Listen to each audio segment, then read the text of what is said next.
이 시간 하나님께서 우리에게 주시는 말씀은 신약의 말씀 마가복음 1장 1절로 8절 신약성경 53쪽입니다.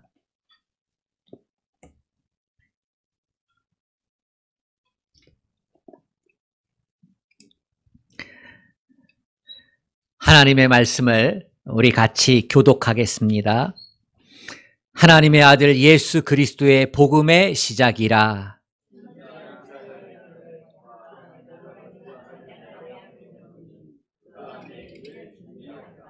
광야에 외치는 자의 소리가 있어 이르되 너희는 주의 길을 준비하라. 그의 오시는 길을 곧게 하라. 기록된 것과 같이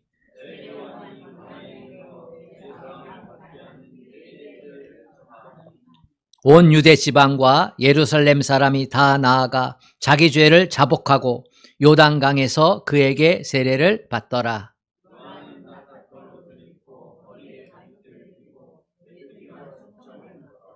그가 전파하여 이르되 나보다 능력 많으신 이가 내 뒤에 오시나니 나는 굽혀 그의 신발끈을 풀기도 감당하지 못하겠노라.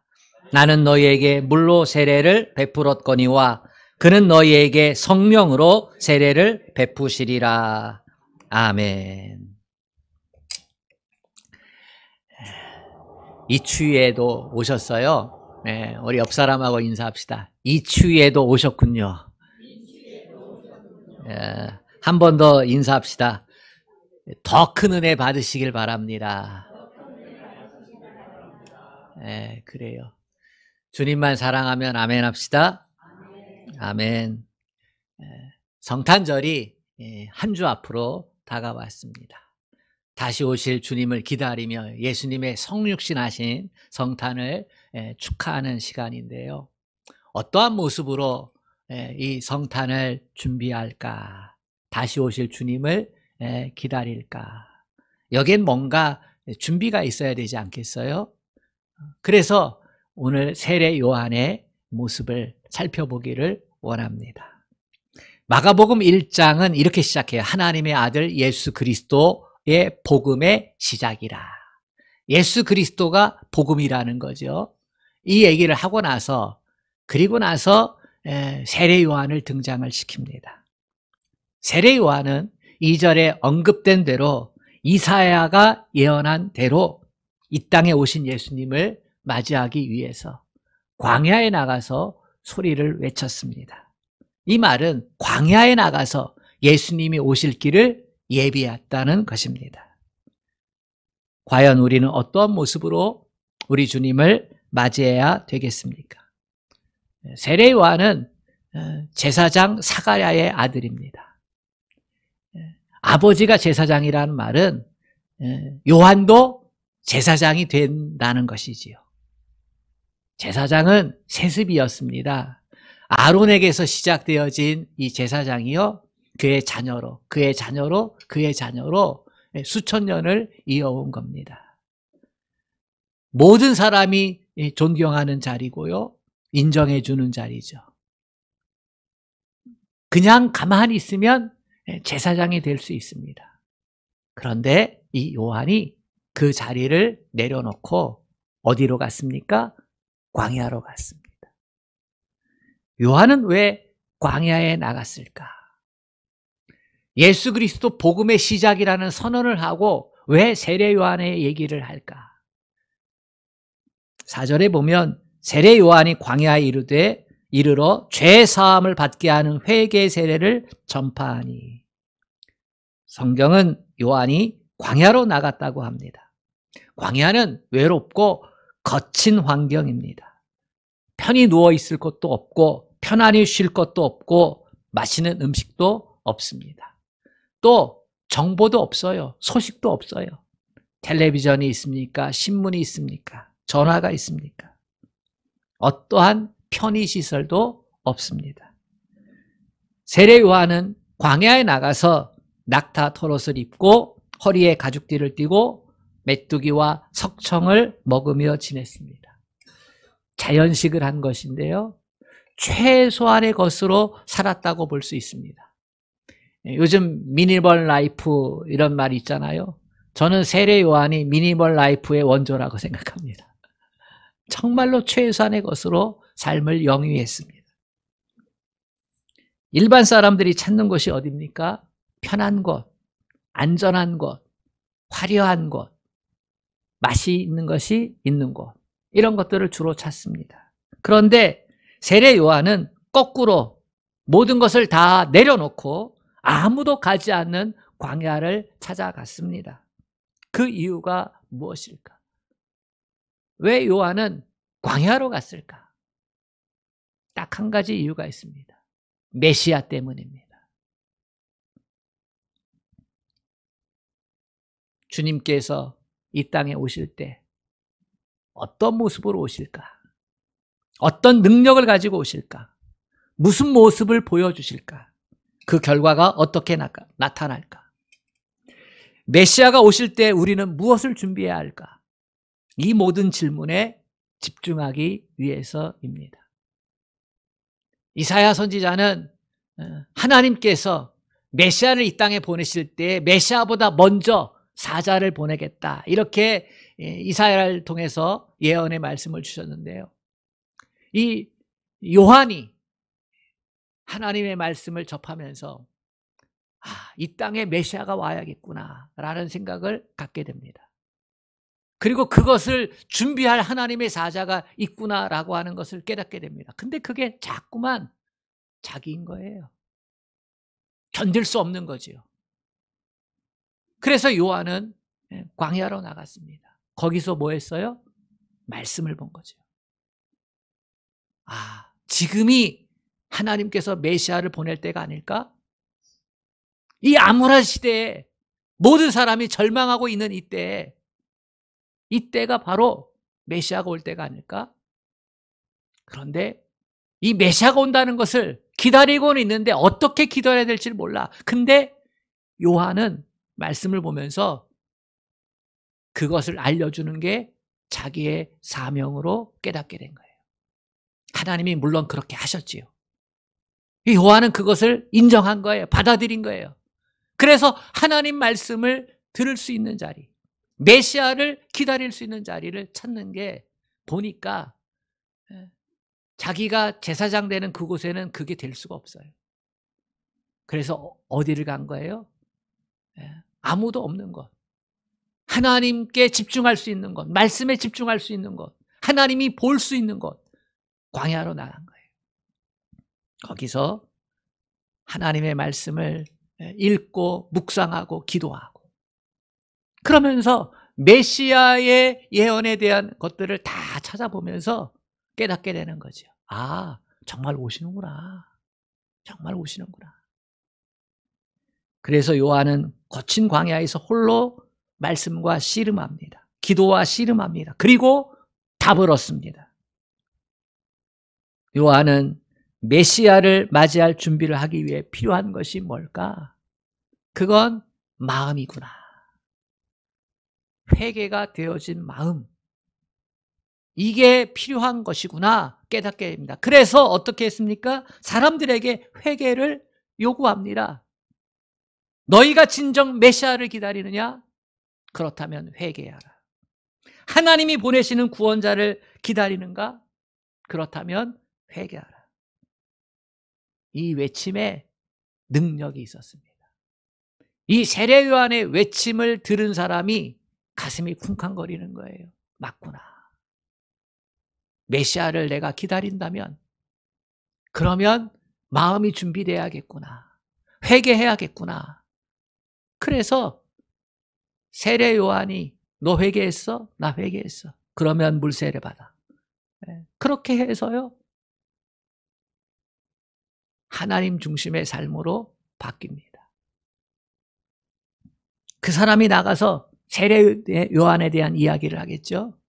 점점 많은 사람들이 메시아에 대한 소망으로 가득 찬 그 경험을 합니다. 그러면서 세례 요한에게 오는 거예요. 나도 회개하고 싶소. 나도 회개하고 싶소. 나도 회개하고 싶소. 나도 진짜 메시아를 기다리고 싶소. 그들이 회개한 게 뭡니까? 탐욕을 회개한 겁니다. 세례 요한의 말씀을 듣고 보니 내 안에 하나님이 없었어요. 하나님을 모신다고 했지만, 하나님께 예배한다고 했지만 내 안에 하나님이 없었어요. 진짜 내 안에 있는 건 하나님이 아니라 탐욕이었어요. 하나님 대신에 불신앙이 가득했어요. 그래서 세례요한이 그 얘기를 했을 때, 아, 나는 진짜 메시아를 맞을 자격이 없구나. 나는 하나님을 모시고 산 것 같았는데 하나님 없이 살았구나. 탐욕이 자기를 지배하고 다스리고 있다는 걸 깨닫게 됐죠. 그래서 회개했어요. 내 탐욕에 대해 나는 죽습니다. 나는 내 죄에 대해서 나는 죽기를 원합니다. 그래서 세례요한이 세례를 베풀 때요, 물속으로 쑥 잠겼어요. 그 의미는 자기에 대해 죽었다는, 죄에 대해 죽었다는 거예요. 죄에 대해 죽었고 죄에 대해 씻김받았다는 거예요. 여러분, 광야가 거친 환경이고 외로운 환경이지만 반면에 그곳에는 하나님을 만날 수 있는 축복의 자리가 되고요, 내 영혼이 새로워지는 영적인 자리가 됩니다. 하나님과 대화하고 주님의 뜻을 깨닫고 그렇게 새롭게 변화되어지는 은혜의 자리가 됩니다. 여러분, 탐욕이 뭡니까? 탐욕은요, 우상숭배입니다. 탐욕이 뭡니까? 탐욕은 불신앙과 동의합니다. 이 세상 것을 하나님보다 더 사랑하는 게 우상숭배잖아요. 사람은 물질에 대한 욕심이 있습니다. 명예에 대한 욕심이 있습니다. 성공에 대한 욕심이 있습니다. 권력에 대한 욕심이 많습니다. 오늘날 사기치는 사람이 얼마나 많은지 모릅니다. 최근 전세 사기로 얼마나 많은 사람이 피해를 입었습니까? 눈물 납니다. 얼마나 많이 똑똑한 사람도 그 사기에 넘어가더라고요. 젊은이들이 코인 투자로 얼마나 많은 돈을 날렸습니까? 우리나라에서 만든 코인, 그 권 무슨 씨가 만든 루나인가 뭔가, 수천억이 다 사라져 버렸잖아요. 얼마나 많은 젊은이 눈물을 흘렸습니까? 물질에 대한 탐욕은 사람을 파멸로 이끌어갑니다. 우리 마음에 탐욕이 주인되면, 불신앙이 주인이 되면 그것은 사람을 파멸로 이끌어가는 겁니다. 이 세상에서 가장 중요한 것은요, 우리 마음의 주인이 하나님이 되는 것입니다. 주님이 되는 것입니다. 탐욕을 내려놓을 수 있기를 축복합니다. 물질에 대한 탐욕, 자리에 대한 탐욕, 인기와 명예에 대한 탐욕을 내려놓으면 하나님이 더 큰 것 주십니다. 내가 붙잡는 것보다 하나님이 주시는 게 더 크다는 사실을 여러분 기억하십시오. 광야는 탐욕을 내려놓기에 가장 좋은 장소입니다. 불신앙에서 돌이켜 참된 신앙의 자리를 찾기에 좋은 장소입니다. 모세는 히브리인으로 태어났잖아요. 그런데 자랄 때에는 애굽인으로 자랐어요. 바로 왕의 딸, 공주의 양아들이 되어서. 근데 놀라운 것은요, 하나님의 섭리가 그 가운데 있었어요. 그래서 자기의 진짜 엄마가 유모가 되어가지고 자기에게 젖을 먹이고 어린 시절 교육을 감당하게 됐습니다. 바로 왕의 공주의 양아들로 들어갔지만 어머니 요게벳이 자기의 젖을 물리고, 그리고 어렸을 때 인성을 형성하도록 교육했다는 거예요, 가정교육을. 엄마가 모세에게 그런 얘기 했을 거잖아요. 너는 지금 왕궁에서 왕자로 자라지만, 그러나 너는 진짜 하나님의 백성이다. 내 본질은 하나님의 백성이야. 너는 하나님의 백성답게 자라야 돼. 너는 이 백성이 노예 상태에 있다는 걸 알지? 너는 이 백성을 위해서 살아야 된다. 이것을 수도 없이 얘기했고 함께 기도했을 것이고 함께 그것에 대해서 많은 대화를 했을 겁니다. 모세가 40세가 되었을 때 모세는 자기 자신이 갖고 있는 힘의 정점에 있었습니다. 지혜의 정점에 있었고 권력의 정점에 있었고 많은 관계성 가운데서 다음 바로 왕이 되는 영순위에 있었습니다. 그런데 모세의 가장 핵심적인 아킬레스건이 뭡니까? 그것은 유대인이라는 겁니다. 이스라엘 사람이라는 겁니다. 권력 싸움에서 졌어요. 그래서 어디로 도망갑니까? 미디안 광야로. 살기 위해서 그 이집트에서 도망가가지고 저 먼 곳 미디안 광야로 도망갑니다. 거기서 광야 40년 세월을 보냅니다. 외롭고 쓸쓸한 광야에서 모세가 무엇을 생각했을까요? 왜 하나님은 그때 나를 도와주시지 않았을까? 내가 왕이 되었더라면 내 백성 이스라엘을 자유케 했을 텐데, 그들을 삶을 보장하고 애굽에서 높아진 그 사회생활을 누릴 수 있도록 도와줬을 텐데, 근데 왜 하나님이 나를 안 도와줬지? 그때가 내가 권력을 잡을 수 있었고 내 지혜가 출중했고 내 힘이 있었는데, 모든 사람들이 나를 지지했었는데 그때 왜 하나님이 내 편을 들어주지 않았을까?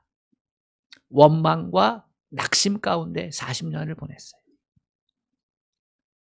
모세가 80세에 떨기나무 불꽃 가운데서 어느 날 임재하신 하나님을 뵙고, 하나님이요 모세한테 얘기합니다. 너는 내 백성 이스라엘을 저 애굽에서 데리고 나와라. 그런데 모세가 대답합니다. 나는 못해요. 40년 전과 별반 다르지 않은 모습이에요. 40년 전엔 젊었고 능력이 있었고, 근데 지금은 늙었고 능력 없고, 차이가 있을 뿐이에요. 능력 있고 없고의 차이, 나이가 젊고 늙었고의 차이가 있을 뿐이에요. 무슨 말이냐면 40세에 내가 자유 줄 수 있다. 내가 해방시킬 수 있다. 80세 때에는 나는 나이 들었으니 할 수 없다. 무슨 말이에요? 중심이 자기 자신이에요. 내가 그때 능력이 있었으니까, 내가 그때 왕이 됐더라면, 내가 그때 힘이 있었으니까 내가 한다는 거예요.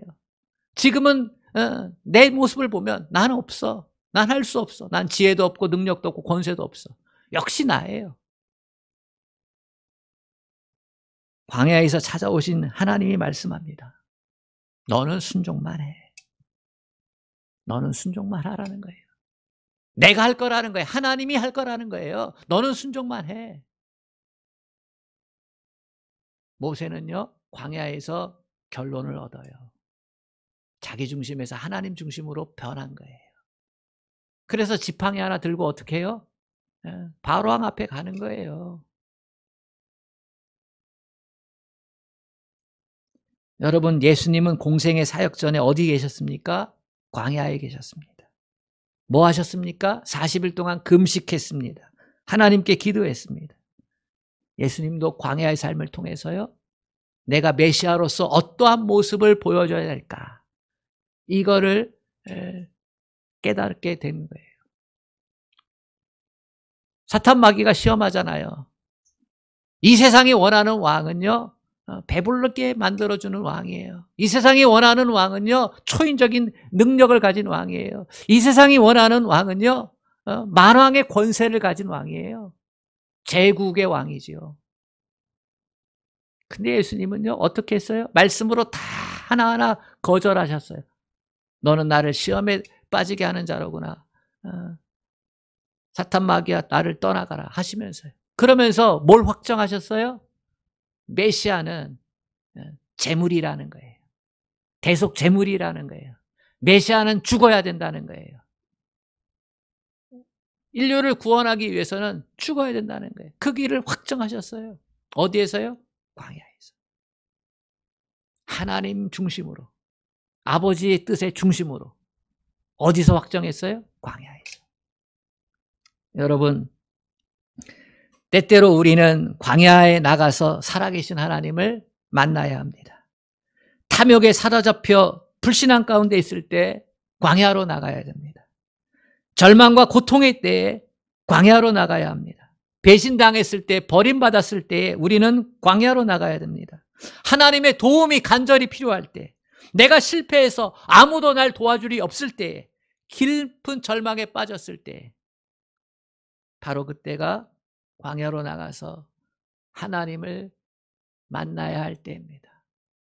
광야는요, 하나님이 찾아오셔요. 편한 자리, 화려한 자리, 그런 곳에는 하나님이 찾아오지 않으세요. 낙심하고 절망하고, 그래서 내가 포기되어진 그 자리에 하나님은 찾아오셔요. 거기서 내가 내 인생의 중심이 될게, 내 인생의 주인 되어줄게, 하나님이 그렇게 말씀하시는 거예요. 광야는 외로운 곳입니다. 쓸쓸한 곳입니다. 아무도 찾아오지 않는 곳입니다. 그러나 거기에 하나님이 계십니다.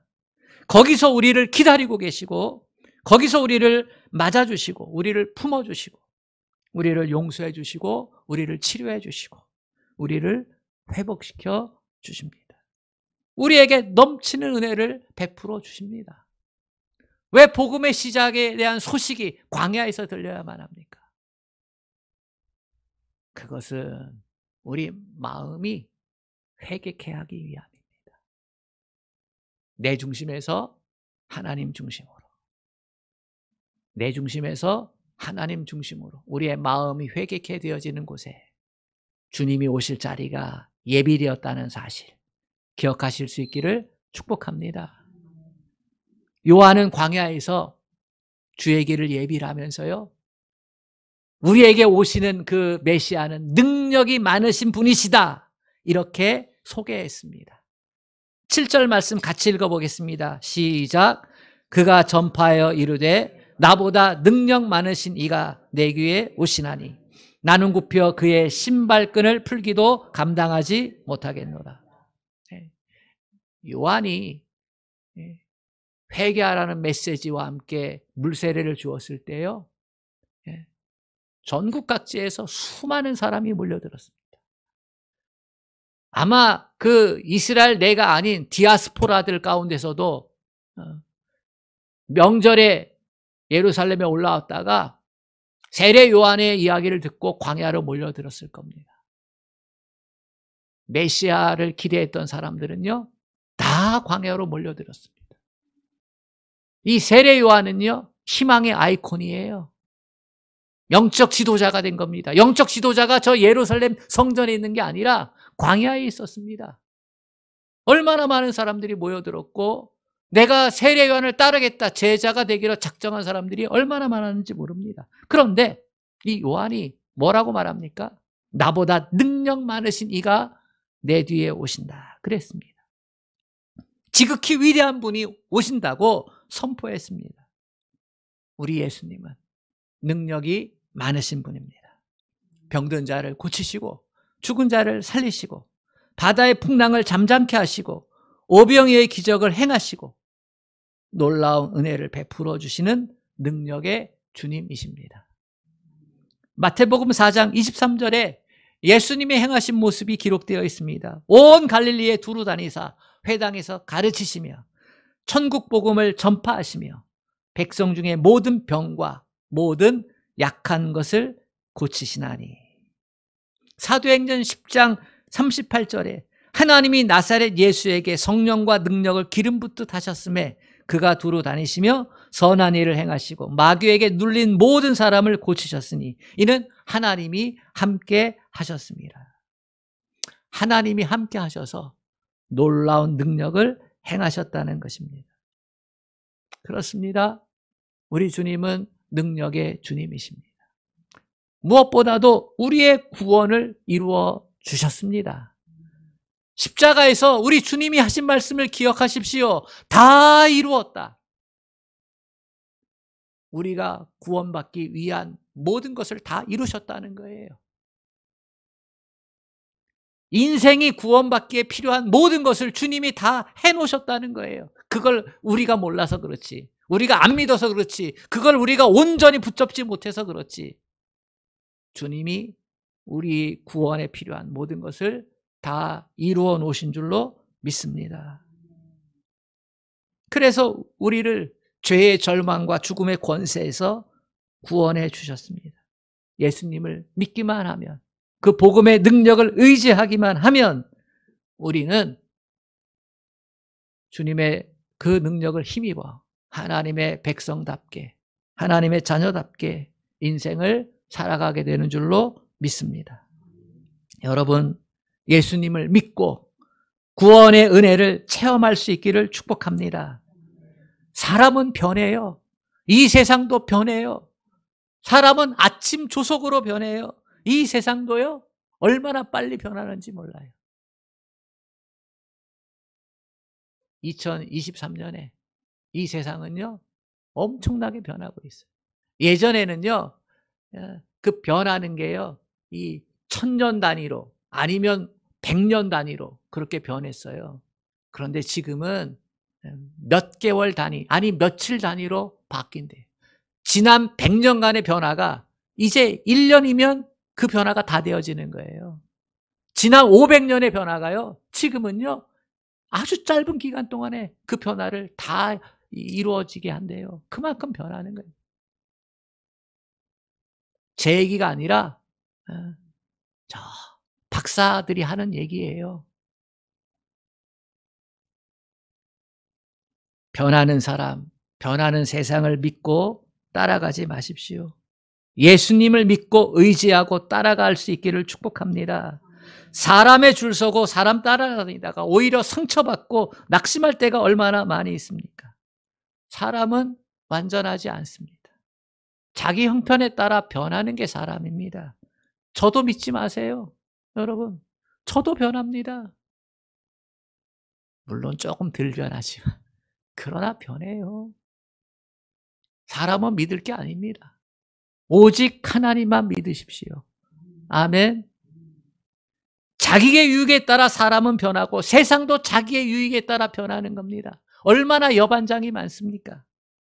그러나 우리 주님은 변하지 않습니다. 히브리서 13장 8절, 예수 그리스도는 어제나 오늘이나 영원토록 동일하시니라. 주님은 동일하십니다. 예수님만 믿고 의지하고 나아가는 여러분 모두가 되시기를 축복합니다. 예수님은 요한의 증언대로 능력이 많으신 분이셨습니다. 그래서 말씀의 능력을 보이셨고요. 그리고 병든 자, 귀신 들린 자를 고쳐주셨습니다. 그러자 세례 요한을 추종했던 수많은 사람들이 입장을 바꿨습니다. 예수님께로. 예수님께로 쫓아가는 거예요. 광야에 있던 세례 요한이 영적인 리더였는데 이제 영적인 리더가 누가 된 거예요? 예수님이 된 거예요. 그러자 세례 요한을 따랐던 제자 중에 몇몇이 요한에게 찾아가요. 선생님, 억울합니다. 어떻게 그렇게 사람들이 변합니까? 다 예수님께로 몰려갔습니다. 그러자 세례 요한이 뭐라고 얘기합니까? 그는 흥하여야 하겠고 나는 쇠하여야 하리라. 능력 많으신 주님이 그분이 흥해야 합니다. 아멘. 내가 흥하면 안 됩니다. 능력 많으신 주님이 흥해야 합니다. 이게 세례 요한이었고 또한 우리의 모습이 되어야 합니다. 여러분, 세상에서 성공했을 때, 여러분이 높은 위치에 올라갔을 때 그때마다 고백해야 합니다. 이것은 주님의 은혜입니다. 이것은 주님이 역사하신 결과입니다. 이렇게 고백하십시오. 내가 주인공이 아니라 주님이 주인공입니다. 왜요? 능력 많으신 주님을 믿고 살았기 때문에 되어진 일이기 때문입니다. 여러분, 내 능력 가지고 하고 내 힘 가지고 하면요, 그러면 내 수준에서 멈추는 거예요. 그런데 하나님이 주신 능력을 의지하고 하나님이 주신 지혜를 의지하고 하나님이 주신 그 힘을 의지하고 그러면 내 수준이 어디까지 올라가는 거예요? 주님 수준까지 올라가는 거예요. 아멘. 여러분, 능력 많으신 분, 그분이 우리 주님이시고 다시 오실 주님이십니다. 다시 오실 주님에게는 하나님께서 어떤 능력 주셨습니까? 심판주의 능력을 주신 것입니다. 어떤 일이 있어도, 땅이 무너지고 하늘이 무너지는 일이 있어도 능력 많으신 주님을 붙잡을 수 있기를 축복합니다. 요한은 또한 예수님을 우리에게 성령으로 세례를 베풀어 주시는 분이라고 소개하고 있습니다. 8절 말씀, 나는 너에게 물로 세례를 베풀었거니와 그는 너에게 성령으로 세례를 베푸시리라. 요한은 말씀을 통해 메시아인 주님을 바르게 알고 있었습니다. 나는 메시아를 맞이하기 위해 너희에게 회개케 하는 물세례를 베풀지만 예수님은 너희에게 구원의 은혜, 하나님의 자녀가 되는 은혜를 주시기 위해 성령으로 세례를 주실 것이다. 네, 그 말입니다. 예수님, 메시아로 오는 주님, 그걸 맞이하기 위해 나는 물세례를 주었지만 우리 주님은 너희에게 구원을 받게 하기 위한 성령의 세례를 줄 것이다. 이렇게 얘기하는 겁니다. 예수님이 승천하시기 전에 이 말씀을 제자들에게 하셨습니다. 사도행전 1장 4절로 5절 말씀을 들어보세요. 사도와 함께 모이사 그들에게 분부하여 이르시되 예루살렘을 떠나지 말고 내게서 들은 바 아버지께서 약속하신 것을 기다리라. 요한은 물로 세례를 주었거니와 요한은 물로 세례를 베풀었으나 너희는 몇 날이 못되어 성령으로 세례를 받으리라. 예수님도요, 세례 요한이 했던 말 알고 있어요. 그리고 자기의 사역을 알고 있어요. 세례 요한의 사역은요, 예수님이 오시는 길을 예비한 거예요. 사람들의 마음을 하나님 중심으로 바꿔서 예비한 거예요. 그리고 예수님 사역은 뭐예요? 성령으로 세례를 주는 거예요. 예수 믿어서 창조주 하나님이 믿어지고 천국과 지옥이 믿어지고 영생이 믿어지고 죄의 문제가 해결돼야 구원받는 사실이 믿어지고. 아멘. 누가 그렇게 하는 겁니까? 성령이 우리 안에 역사하셔서 그렇게 하시는 겁니다. 그래서 나는 물 세례를 주지만 예수님은 성령으로 세례를 줄 것이다. 성령 세례는 성령의 충만을 받는 것을 의미합니다. 우리가 예수님 믿고 난 다음에 반드시 성령의 충만함을 받아야 합니다. 내가 성령으로 인해서 예수를 구원자로 고백했는데 그걸 나중에 깨닫게 되는 거예요. 예수 믿고 나서, 예수 영접하고 나서, 아, 이게 성령이 내 안에 역사하셔서 그렇게 되었구나. 그러면 나는 구원받은 자로 어떻게 살아야 되지? 그러려면 성령 충만함이 필요하구나.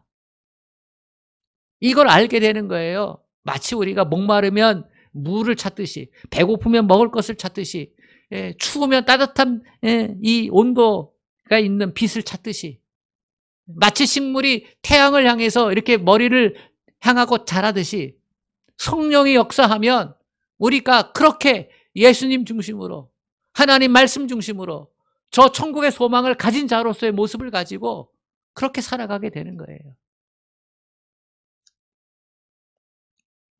성령의 충만을 받게 되면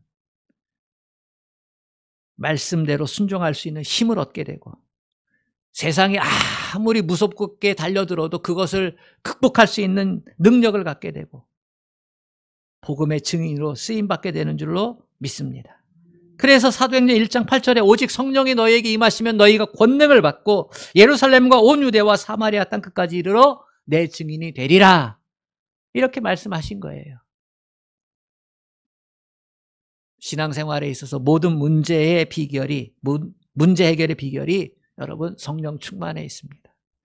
성령 충만 않으니까 시험에 자꾸 들고, 성령 충만 않으니까 자꾸만 상처받고, 성령 충만하지 않으니까 자꾸만 주님으로부터 멀어지고, 성령 충만하지 않으니까 원망과 불평은 많아지고 감사와 찬양은 작아지고 그렇게 되는 거예요. 그래서 데살로니가전서 5장 19절은 이렇게 권면합니다. 성령을 소멸치 말고. 한번 따라 합시다. 성령을 소멸치 말고. 예. 항상 기뻐하라, 쉬지 말고 기도하라, 범사에 감사하라. 이렇게 우리에게 요청하시면서 그 뒤에 16절, 17절, 18절, 18절에 그렇게 얘기하는 거예요. 19절에 그렇게 얘기하는 거예요. 성령을 소멸치 마라. 항상 기뻐하고 쉬지 말고 기도하고 범사에 감사할 수 있는 것. 그게 구원받은 자의 모습인데 이것을 어떻게 할 수 있느냐? 그건 성령을 소멸치 말아야 된다. 성령이 그것을 하게 만든다는 거예요. 그래서 성령을 절대로 소멸시키면 안 됩니다. 어제도 충만하고 오늘도 충만하고 내일도 충만하고 오직 성령으로 충만할 때 모든 문제를 이기고 승리하는 삶을 살아가는 줄로 믿습니다. 말씀을 마칩니다. 다시 오실 주님 기다리면서 세례 요한의 외침을 주목합시다. 그가 주의 길을 예비한 그 모습을 기억하실 수 있기를 바랍니다. 광야에서 하나님을 찾고 하나님 중심으로 변할 수 있기를 축복합니다. 불신앙을 던져버리실 수 있기를 축복합니다. 우리 예수님 능력이 많으신 주님임을 신뢰하고 어떠한 상황 가운데서도 의지할 수 있기를 축복합니다. 우리 예수님 성령 세례 주시는 분이심을 믿고 성령 충만한 삶 가운데서 살아갈 수 있기를 축복합니다. 하나님 아버지, 예수 그리스도 복음의 시작을 알리는데 일찍이 예언된 말씀대로 세례 요한이 광야에서 외쳤습니다. 예수님이 오실 길을 예비하기 위해 광야에서 외쳤습니다. 낙심한 자, 실패한 자, 가슴에 한이 많은 자, 눈물 많은 자, 한숨 많은 자들, 하나님이 필요하고 메시아를 기다리던 자들이 그 광야로 모여들었습니다. 하나님이 거기에 계셨기 때문입니다. 거기서 그들은 불신앙을 떨어냈습니다. 하나님 중심으로 삶이 변화되면서 메시아를 기다렸습니다. 세례 요한이 외쳤습니다. 회개하라고. 세례 요한이 외쳤습니다. 능력 많으신 분이 오신다고. 그분은 물세례가 아닌 성령 세례를 주실 것이라고. 하나님, 우리에게 그런 주님이 오셨습니다. 그분을 환영하고 그분을 받아들이고 그분의 역사와 능력을 의지해서 우리도 살아갈 수 있기를 원합니다. 다시 오실 주님을 그 모습으로 기다릴 수 있기를 원합니다. 하나님, 우리에게 참된 소망 되어 주시옵소서. 예수님의 이름으로 기도합니다. 아멘.